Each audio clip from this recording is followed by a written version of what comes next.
Folks, I'm really excited about today's show, and you're going to know this guy right off the bat. Throughout history, there's always been great artists, great musicians, singer-songwriters, but you know what? Every once in a while, there comes across a voice that has such a signature sound. It transcends any decade. It transcends any style. And it's always new to the first person who hears it. It's none other than the man who has done 18 solo albums, 16 number one hits, 1.2 million in record sales. He's not stopping anytime soon. It's none other than one of my heroes, Bryan Duncan. How you doing, Bryan? Well, it's great to be on your show, whatever this is. Who knew I'd be, this is why God doesn't tell you what you'll be doing in 10 years, because, nobody would have figured out, well, you're going to be talking to a flat screen, in the near future, and you'll never see real people. They'll just be in little boxes. This is kind of like, some kind of game show. Hey, you never know, but it's good to see your face. Now, it looks like you're trying to be warm wherever you are outside. Where are you in the world?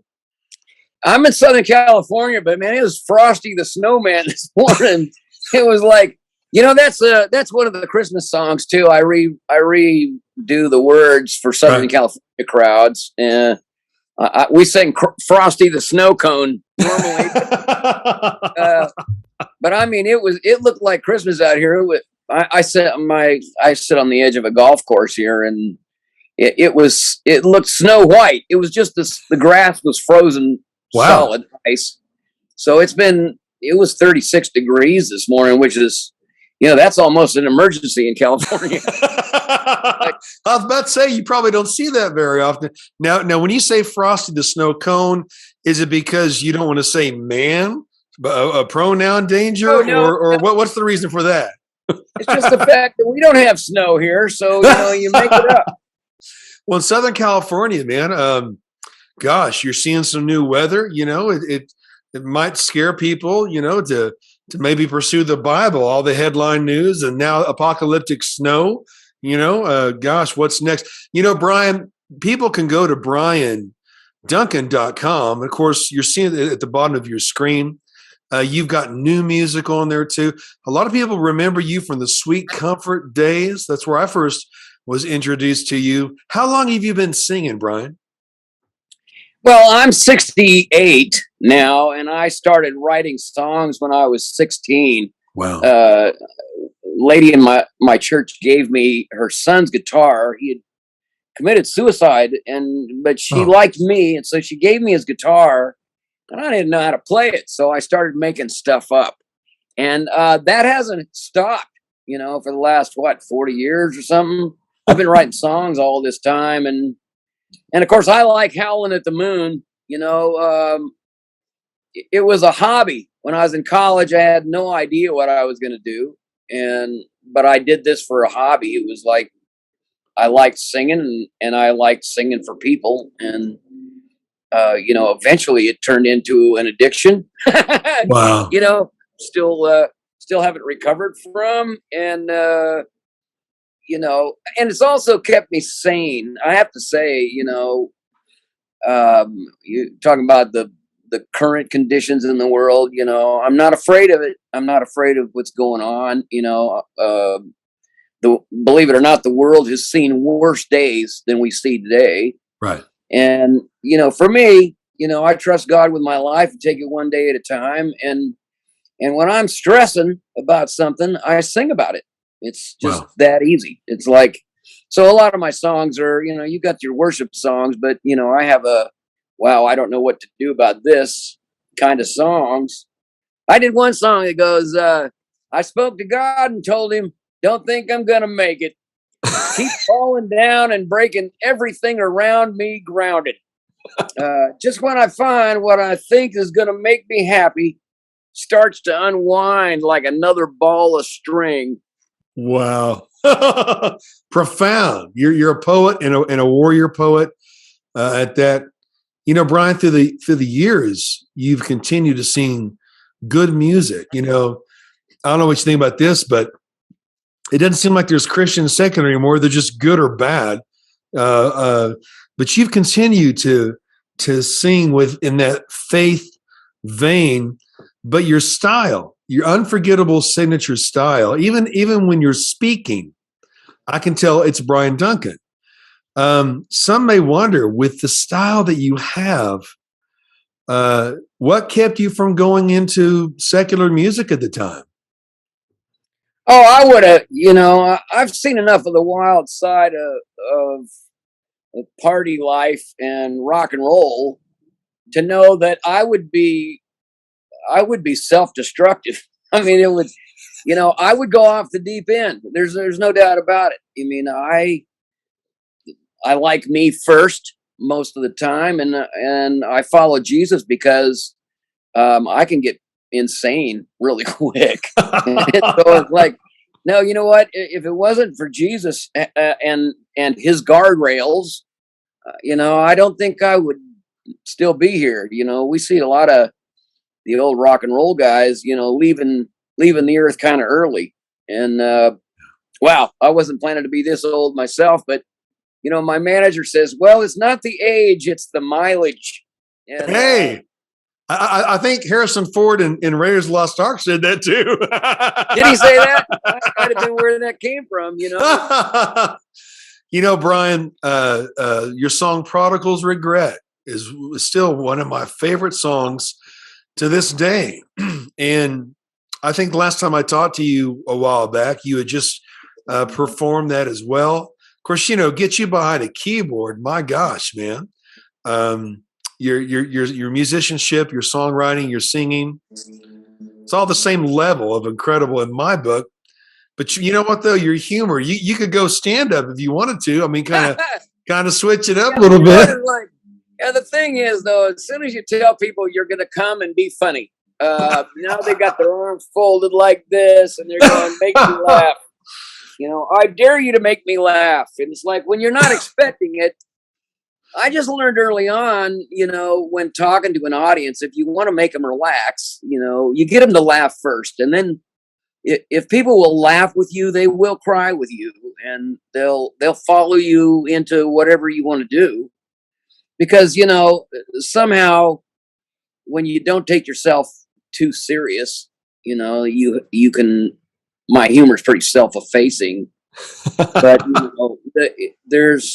there's always a better kinship with people in the audience when you can laugh about something, especially the nightmares that happen in concert, like the PA blowing up, or I remember one time one of the first concerts I did solo. I had a CP70 grand piano, and I was on stage, and I was really nervous because this is kind of new for me to be out front in the middle. I was in a band where I was on the side of the stage.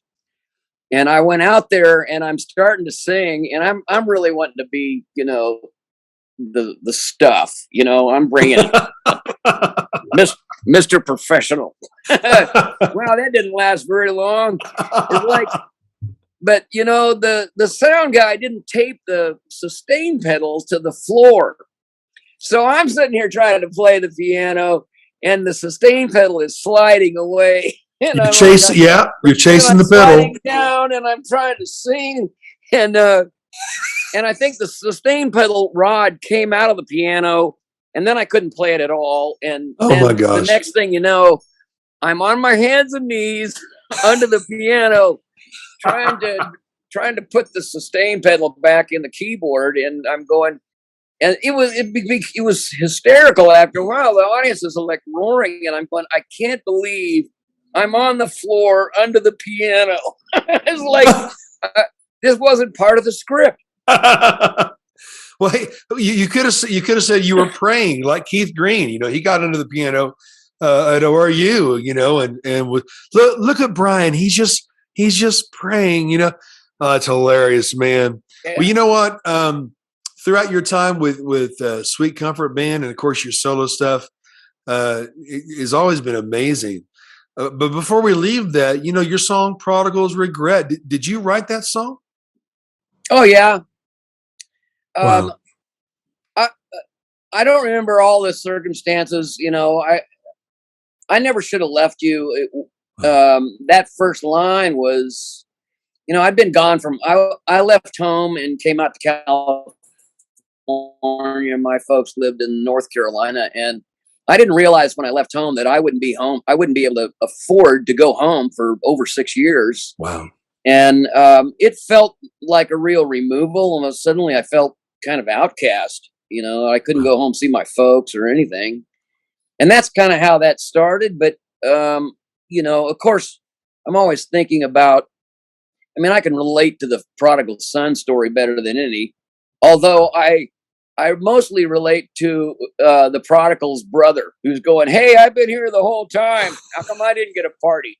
I know that story too, as I grew up in church, and I probably didn't raise hell like a lot of people did, but nevertheless, it all started like that, and it was, and of course, there's always those times in your life where you just feel like God is 100 miles away, and you can't figure out how to get there. Wow. Well, you know what? It's still one of my favorite songs. I have a dear friend named Joseph, who is one of your biggest fans. And who? Joseph. His name's Joseph. Oh, Joseph okay. Barnes, or Joe Barnes. And you know what? It would mean the world to him just to meet you, because, as time goes on and you put out project after project and you live life and have kids and grandkids, it might be easy to forget or maybe not even know the impact that you have had in the lives of millions of people, as well as continue to have from that person that's looking you up on YouTube and enjoying your songs to that person who perhaps is thinking about ending their life, and they come across one of your videos, or they come across your website, and something you say or something you do literally changes their life, maybe saves it, maybe even change the direction of their bloodline. Music is so powerful, Bryan. Can you think of a time that maybe you heard a story or maybe heard from a fan or heard about something that perhaps someone made a decision inspired by your music to maybe do the right thing or to maybe avoid doing the wrong thing? Oh man, I'm on social media 6 or 7 sites, and I hear it every day. Wow. Every day there's Good. somebody saying this song got me through something, or I was having a hard time this year, and it's a little removed from me, because I write for me first. I write for my own fears and trepidations and struggles, but I've always tried to be honest about where I'm at. I don't want to just cut and paste some kind of religious stuff, that sounds like a marketing campaign. And and I got to tell you, I've walked several people to their death in recent years. I've had several people contact me through one means or another, to tell me that they have cancer and that, or some other debilitating terminal illness. And I've walked like 3 or 4 people to their final days, and I'm still learning from them, how to do that, because at the end of the day, I follow Jesus because this life isn't the end of the story, and there better be that eternal life that Jesus promises, or we're, how depressing, So, and I've watched a few people walk to all the way to the end of their lives and walk with peace, and I'm going, man, I want that at the end of my life, which is getting closer all the time.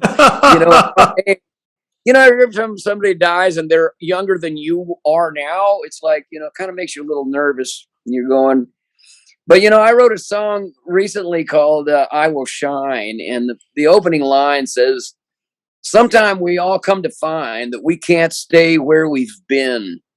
Bottom line is, this is why I follow Jesus, is because of the unknown and the fact that we don't get to set up a tent in the parking lot and live forever there. So, and it's another reason I probably haven't gone off into the rock and roll business, because singing about girls and cars is just sounds pretty shallow. actually. You know, I was created, and I better get to know the manufacturer. That's my primary thing. You know, Bryan, it would mean so much if Tim Miner shared a song with me that he hadn't released yet. He sang that the other day. It would be so wonderful to hear a few bars of that song you just talked about. Could you share a couple of them? Which one? Which song are we talking about? One you just wrote? I've got a bunch of songs that I've just written. My favorite one right now is about sitting in front of the Christmas tree. Because I do this every year, alone at night. Every Christmas Eve, just me and the Christmas tree, weaving sweet memories through years gone by. A print of a baby's hand still reaches out to me. Wow. It hangs on a precious globe of midnight sky. Then there's the song goes, Christmas lights glow surrounded by little popsicle stick memories. Speaks of all of the years that you've been here to make my life worthwhile. Ooh, and good. Through tears of joy I smile. And I understand that like baby Jesus didn't stay too long from the time his mother brought him home. In a blink, those tiny hands are gone, but still hold my world. Thankful for the years we've had, the time we've spent through good and bad, even though I know that baby is no baby anymore. He's no baby anymore. Still holds my world. There you go. Bravo. Bryan, you don't lower your songs like other artists do. You're still hitting those notes there, brother. Well, it's still early too. I'm going.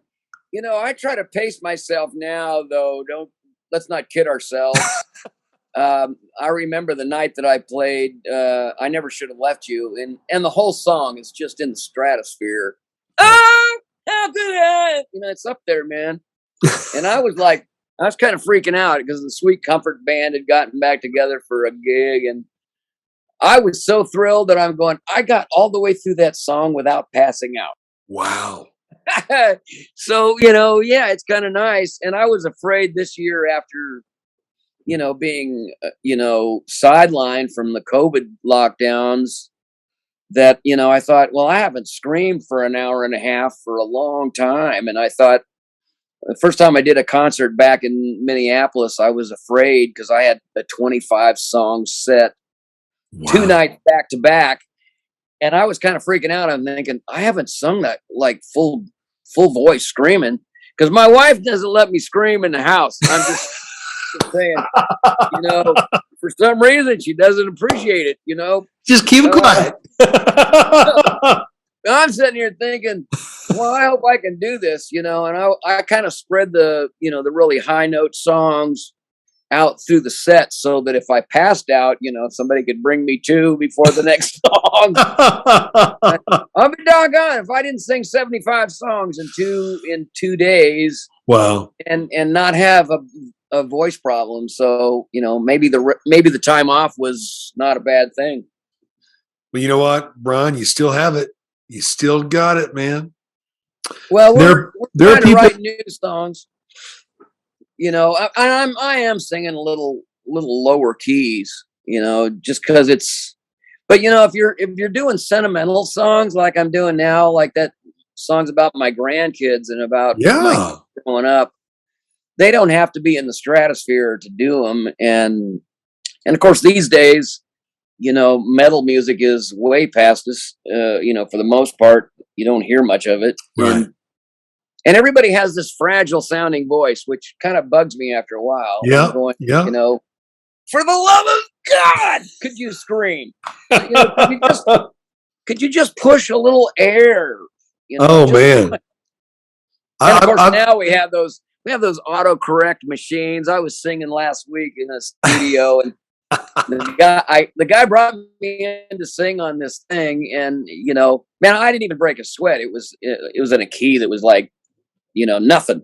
Yeah. And but he had his Autotune app, on the computer right there. And I said, "What is this?" He says, "Oh, that's the Autotune." And I said, "That's against my religion." We don't use Autotune. I know it sounds kind of good and it has that machiney sound voice to it, but nah. If I can't sing on tune, then I ought to do something else. Just saying. Well, you remember recording albums when it wasn't digital, and if you punched in, that could be tricky too. But we had to wait for the project. I was interviewing Bill Champlin of Chicago, and I remember him. Yeah, he's a good guy. You guys would do some good things together, if not already. He sang on one of my records. Can't remember which one it was, but he came in and sang on Strong Medicine or something. Wow. I have to go back. I have to Google myself now just to remember what I did. But now you're Googling yourself to remember stuff. Are you using your phone to take pictures of medicine bottles so you can zoom it up and see what it says? No, I'm not going to admit to that. But, hey, who knew you could do that? That's a pretty cool thing. That's a good. I just gave you an idea, didn't I? Well, I'm already wearing these. You see that, I order reader glasses now by the caseload because I leave them all over the house, and then they all wind up in the in one room, and then you can't find them, and it's really annoying to be an old person because then you're always looking for your glasses, going, I can't read this. Yeah, thank you very much. We're here all week. When I talked to you a couple of years ago, your songs are so incredible. People have, I'm sure, written devotionals about your songs as well. But you let me know that the Bryan Duncan devotional would be pretty short. It would just say, "Get over it," right? Well, you know what? I did write a book. I wrote a book called 5-Second Devotions. And it's basically, okay, let's just cut to the chase. I spoke to God this morning, and he said, Jesus would have taken a bullet for you, but at the time they only had nails. There you go. Profound. Deep thoughts. Yeah, well, I do on Twitter even now. I still do nutshell sermons, and they're kind of the same thing. It's like, I follow Jesus because I can't fix you, and I wish somebody would. It's that kind of. There's people watching you right now, Bryan. They remember you. Some have walked with the Lord strong, and in spite of walking with the Lord, they've gone through some hardships and some trials. But I want to encourage you, Bryan, that people haven't forgotten you. I sure haven't. And what would you say to those who have followed you through the years and they see you still serving Jesus? How would you encourage them during these times that we read about, that we're seeing? How would you encourage them when it comes to choosing Jesus and walking towards Jesus? Well, I would, first of all, if you've been following me for as long as I've been around, thank you very much. A lot of people have said, they go clear back to 25 years ago and that. But, of all the things that, stand out to me that needs to be known, I follow Jesus because I don't have to walk in fear. Wow. The Bible talks a lot about fear. Every time. It's probably the most repeated phrase in the Bible. Fear not, right. Fear not, fear not. Probably because, everything has a tendency to give you a heart attack, especially if you don't know where it's going or what's going to happen next. And, I would say that's probably the most encouraging thing that I could say to somebody is, God is not up there in heaven wringing his hands going, oh no, what are we going to do about this mess? You don't think he's seeing the absolute worst? You don't think Jesus got, he got crucified, for crying out loud. And, he wasn't wringing his hands even then. Right. So, I mean, stop panicking, don't live in fear. There's nothing in this world that's going to stay here except the blood of Jesus. And he make it turns out good in the end. I read the last book of the Bible, and God wins. God wins. And no matter who you think is manipulating the world, and suspicion doesn't need any proof. You just want it. All it does is make you paranoid, and there's no point for it. Follow Jesus in faith. My wife always tells me, she says, if you're going to live by faith, you're going to have to do without some understanding. I mean, because if there wasn't doubt, there wouldn't be a need for faith. Right. So I have to remind myself all the time. It's not like I'm, a courageous man. I worry all the time about everything. But, it's also the reason that I spend the morning with Jesus, because I need to read his word and see what he says and remind myself of what he said to me about 50 other times. Fear not, fear not, fear not. It's like, you'd think at my age, I would have figured that one out by now, but no. Well, he says it 365 times in the Bible, to fear not. One for really? I didn't count, but I've read the Bible through several times, so I'm probably up to several thousand of those. Bryan, if you were to sing a little sign off, what song would that be of all your incredible catalog, all your albums, for a time like this? What would Bryan Duncan sing? Immediately, it would be from the words of Jesus. I would like to say, just before I leave you, that I'll be back someday. With me, I will take you. So do not be afraid. Only watch and pray and wait for my return. At the end of that song, it just goes, I love you with my life. I love you with my life. I love you with my life. And we should repeat that back to him, by the way. Well, you know what? You're in a safe space. Although you create your own safe spaces, you're a real man. But Bryan, I'm honored to do these interviews because, again, everyone needs to be encouraged and have courage for days like this. And I love everything you said and everything you sang. And I can't wait to talk to you next time, Bryan. We will be back then. Thanks for having me over. Thank you. And folks, we'll see you next time. Merry Christmas, by the way.